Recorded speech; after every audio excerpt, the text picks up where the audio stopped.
Hey guys, Trevor with Shadow Systems. It's Technical Tuesday, and we're going to do another video on the squib load, which, as a reminder, is a really great way to blow your gun up. So we've had a lot of those recently. We're continuing to see guns come in that have been blown up. It's never been like this before. And you probably know it's because there's so much demand right now on ammunition manufacturers that quality has kind of been a struggle, okay? And frankly, we thought, oh man, maybe it's just us, and we've talked to our friends and other manufacturers, much bigger manufacturers, and they are seeing it all the time too. So we're seeing about a blown up gun once a week. So again, as a reminder, there's sort of two causes. One is a severe overcharge, where there's a lot more powder in that casing than there should be. There's really not much you can do about that, okay, as the shooter. But the majority of them are ones that were avoidable because they were squib loads, where a very, very light powder charge pushed the bullet partway down the barrel. The operator didn't notice or pay attention, and they chambered another round behind it and fired a full charge 9mm round into the back of a 9mm bullet, obstructing their bore, and the gun blows apart, okay? So this is, again, what is a squib? What's it sound like? And then also, we've never talked about this before, how to get it out. Because getting the bullet out of the barrel, if you noticed and you caught it, which you should, is kind of a pain. So we're going to show you how to do that. All right, so what do I have? I have my favorite recipe for a squib. It is a 124 grain bullet and about 1 to 1.5 grains of Hodgdon Universal. It's a winner. I also have a dummy round behind it in this magazine so that we can confirm that I'll show you that next round would actually chamber. Okay? All right, so here we go. So I got a DR920. I'm going to go ahead and chamber this round. This is the squib. And again, you're supposed to listen for this sound, right? I really want you to pay attention. The slide's not going to move. It's going to seem so uneventful. You're going to think, oh, that was weird. Okay? If you think, oh, that was weird, stop and investigate immediately.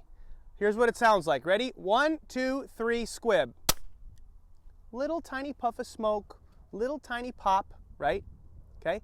But there's a bullet now lodged in that barrel. The next one's going to be a lot louder, I promise. So here we go. I'm going to eject that casing, and I just chambered that dummy round right behind it.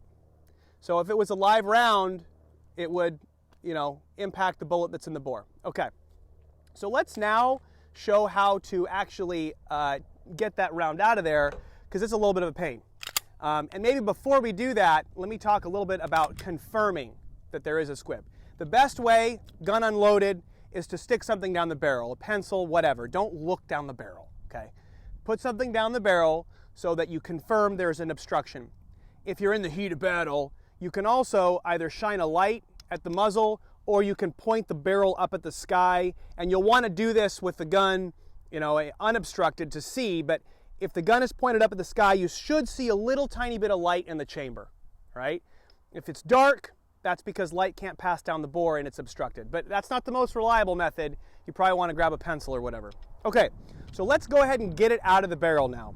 All right, down here, I've got kind of like the makeshift squib extraction kit.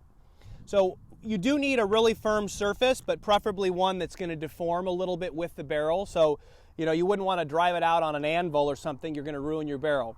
I choose to use a piece of 2x4. It works perfect. The rod.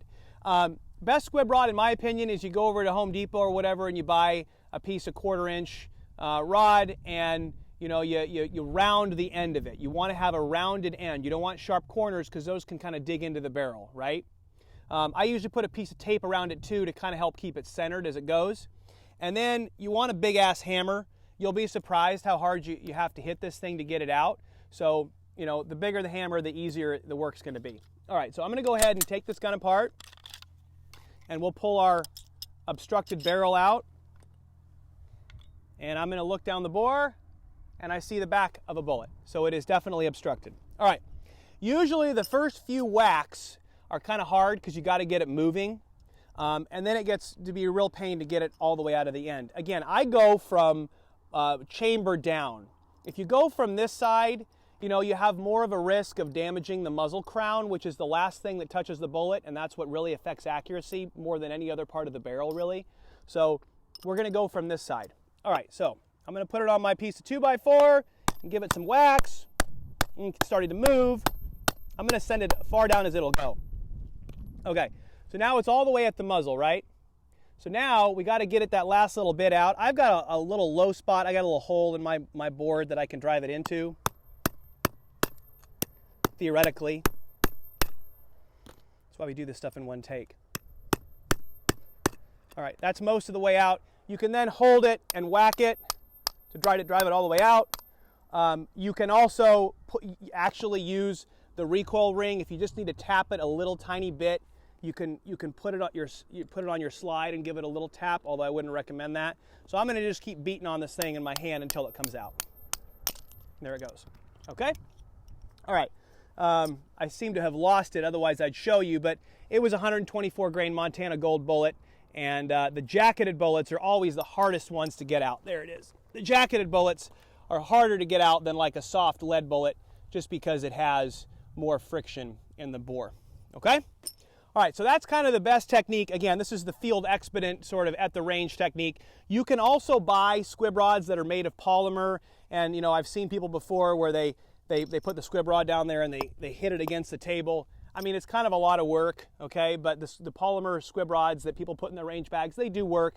I've also broken them though. So in my mind, you know, this is probably the best way. Again, always going from the chamber side toward the muzzle. All right, hope that was informative, and we will see you, I'm not supposed to say that anymore. We will be back with you again next Tuesday. Bye.